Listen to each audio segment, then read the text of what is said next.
मैंने सोचा था कि मैं चाय और कॉफ़ी यहाँ पे नहीं लूँगी, बट इतनी बारी पूछने के बाद मैंने सोचा कि चलो ले ही लेती हूँ। और पीछे का व्यू देखिए, मैंने आज चश्मा ऐसे नहीं किया है ताकि मेरा हेयर स्टाइल ख़राब ना हो जाए, मैंने ऐसे किया है। चलिए इस बैकग्राउंड व्यू के साथ चाय का आनंद उठाते हैं। अच्छा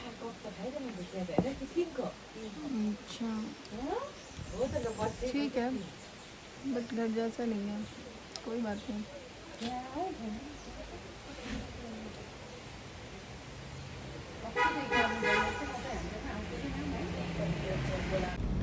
ठीक है, जैसा कि आपने देखा कि हम लोग बटरफ्लाई वाटरफॉल पे थोड़ी देर रुके थे। यहाँ का नज़ारा सच में काफ़ी खूबसूरत था। ठंडी ठंडी हवा चल रही थी, गिरता हुआ साफ पानी दिखाई दे रहा था और आसपास हरियाली, बहुत सारी चीज़ हमने यहाँ पे देखी। हमने यहाँ पे थोड़ा बहुत चाय पानी भी पिया और आगे के सफ़र की तरफ निकल पड़े। अब जैसे जैसे हम लाचुंग की तरफ आगे बढ़ते जा रहे थे, रास्ता और भी खूबसूरत होता जा रहा था। यहाँ की सड़कें पहाड़ों को काटकर बनाई गई है, इसीलिए कहीं कहीं पर आपको तीखे मोड़ मिलते हैं तो कहीं लंबे घुमावदार रास्ते मिलते हैं। ड्राइव करते हुए हर पल एक नया दृश्य सामने आ जाता है। रास्ते में कई जगह ऐसे व्यू मिलते हैं जहाँ पहाड़ बिल्कुल मुड़े हुए दिखाई देते हैं, जैसे किसी ने उन्हें खास तरीके से सजाया हो। नीचे गहरी घाटियाँ और ऊपर ऊंचे ऊंचे पहाड़, और इन सब के बीच से गुजरती ये सड़क सच में अलग ही अनुभव देती है। कभी कभी बादल इतने करीब आ जाते हैं कि ऐसा लगता है जैसे उनके बीच से होकर हम गुजर रहे हों। अचानक से चारों तरफ कभी धुंध छा जाता है और कुछ देर बाद फिर से नज़ारा साफ सा दिखाई देने लगता है। ये बदलाव इस सफ़र को और भी ख़ास बना देता है। बटरफ्लाई वाटरफॉल से लाचुंग के बीच का जो एरिया है वो काफ़ी शांत और नेचुरल है। यहाँ ज़्यादा भीड़ भाड़ नहीं होती है, सिर्फ पहाड़, नदी की आवाज़ और ठंडी हवा आपको महसूस होगी। कई जगह छोटे छोटे झरने भी रास्ते के किनारे दिखाई देते हैं, जो इस सफ़र को और भी खूबसूरत बना देते हैं। सड़क की हालत भी ज़्यादातर ठीक है, लेकिन कुछ जगहों पर ऊबड़ खाबड़ भी मिलती है, इसीलिए यहाँ ड्राइव करते समय काफ़ी सावधानी बरतने की ज़रूरत है। खासकर बारिश या बर्फ़ के मौसम में यहाँ पे ग्रिप और रोप कंडीशन बदल जाती है। अभी हम लगातार आगे बढ़ रहे हैं, हर मोड़ पर रुकने का मन करता है क्योंकि हर जगह एक नया और अलग और बेहद सुंदर नज़ारा देखने को मिलता है। अगर आप नेचर और पहाड़ों से प्यार करते हैं तो ये रास्ता आपके लिए किसी सपने से कम नहीं। तो चलिए हम भी इस खूबसूरत सफ़र को एंजॉय करते हैं और आगे बढ़ते हैं और देखते हैं कि लाचुंग हमें आगे और क्या क्या खूबसूरत सरप्राइज़ देने वाला है।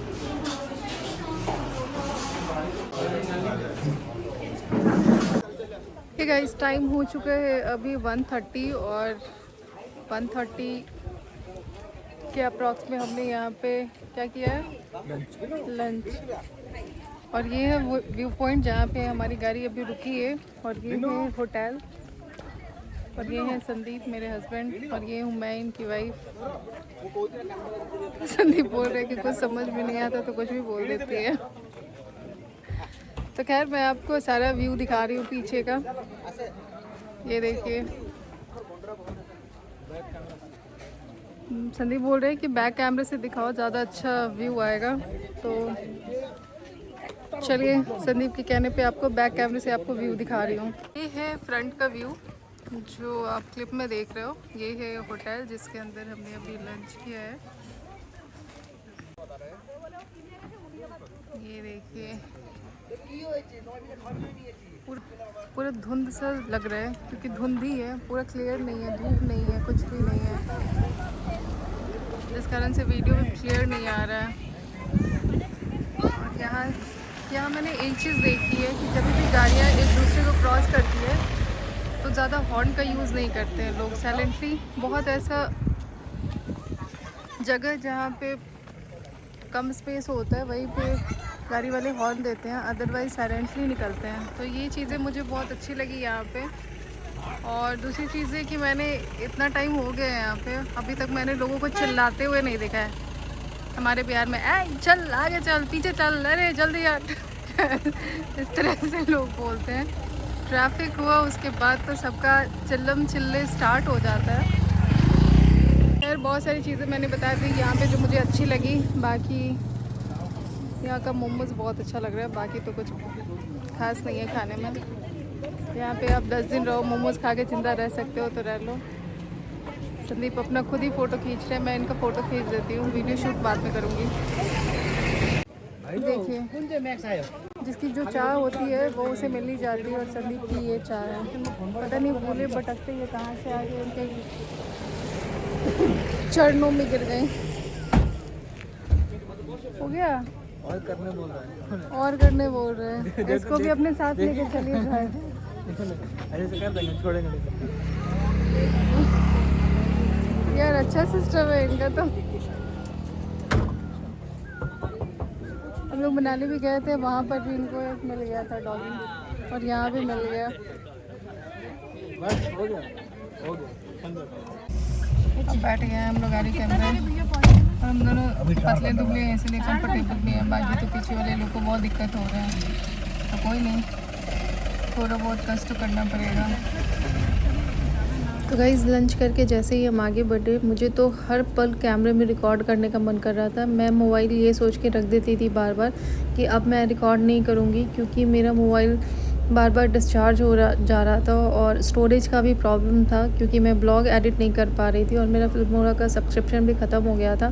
तो मैं सोच रही थी कि मैं वहाँ पे जाऊँगी, अगर वहाँ पे वाईफाई मिलेगा तभी ब्लॉग एडिट कर पाऊँगी, फिर सब्सक्रिप्शन लूँगी, और ये सोच के मैं बार बार मोबाइल रख दे रही थी। लेकिन इतना सुंदर नज़ारा को मैं अपने कैमरे में क्यों ना कैद करूँ और आपको कैसे नहीं दिखाऊँ, क्योंकि ब्लॉग शूट करना और आपको वीडियो दिखाना हर तरफ से ये मेरी ड्यूटी है, और इसलिए मैंने वीडियो अच्छे से रिकॉर्ड किया था। हर जगह को मैंने कैप्चर करने की कोशिश की है, हर रास्ते को मैंने अपने कैमरे में, अपने वीडियो में हर एक क्लिप को ऐड करने की कोशिश की है, ताकि आपको गैंगटॉक से लाचुंग जाते समय जो नज़ारा होता है, जो व्यू होते हैं, मैं आपको हर एक मोमेंट का रिकॉर्ड दिखाऊं। और इतना सुंदर सा रास्ता था ना कि मैं आपको शब्दों में तो नहीं बयां कर पा रही हूँ, क्योंकि इतना सुंदर रास्तों के बारे में मैं क्या ही आपको बताऊँ। अगर आपने उसको अपनी आँखों से नहीं देखा है तो आप मेरी बातों पे क्या विश्वास करोगे। तो आपको अगर जाना है तो कभी लाचुंग जाइए, बहुत अच्छा जगह है, और रास्तों का आनंद लीजिए। रास्ते इतने सुंदर हैं, इतने सुंदर हैं, इतने सुंदर हैं कि मैं बार बार बोल रही हूँ कि एक बार आप जाओ, वहाँ पे बसने का मन करेगा, लेकिन वहाँ पे बस नहीं पाओगे, क्योंकि वहाँ के जो लोकल लोग हैं वो ज़्यादा हमसे एफ़र्ट्स डालते हैं रहने में। और ये आ गया टनल के अंदर जब हम जा रहे थे तो सडन लाइट जली, और इतना अंधेरा और इतना शांत सा माहौल था कि ऐसा लग रहा था कि कोई हॉलीवुड मूवी का हम शूटिंग पे निकले हैं। और ये व्यू इतना प्यारा है कि मैं आपको बता नहीं सकती हूँ। ये देखिए, जैसे जैसे हम आगे जा रहे थे ना, रास्ता और भी ख़तरनाक सा होता जा रहा था, और फाइनली हम लोग पहुंच गए जहां पे हमारा परमिट चेक हो रहा था। यहाँ से हम लोग आगे नहीं जा सकते हैं, क्योंकि जो ड्राइवर भैया हैं वो बोल रहे हैं कि परमिट चेक होता है, तो वो गए हैं चेक करवाने के लिए। बाकी सब लोग अपने गाड़ी में बैठ के रेस्ट कर रहे हैं।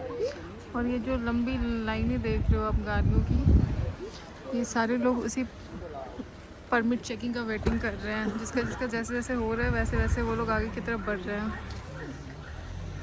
ऊपर भी लंबा लाइन लगा हुआ है, ये देखिए।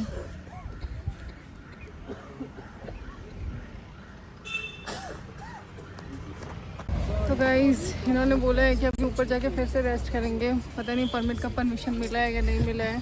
चलो बैठो।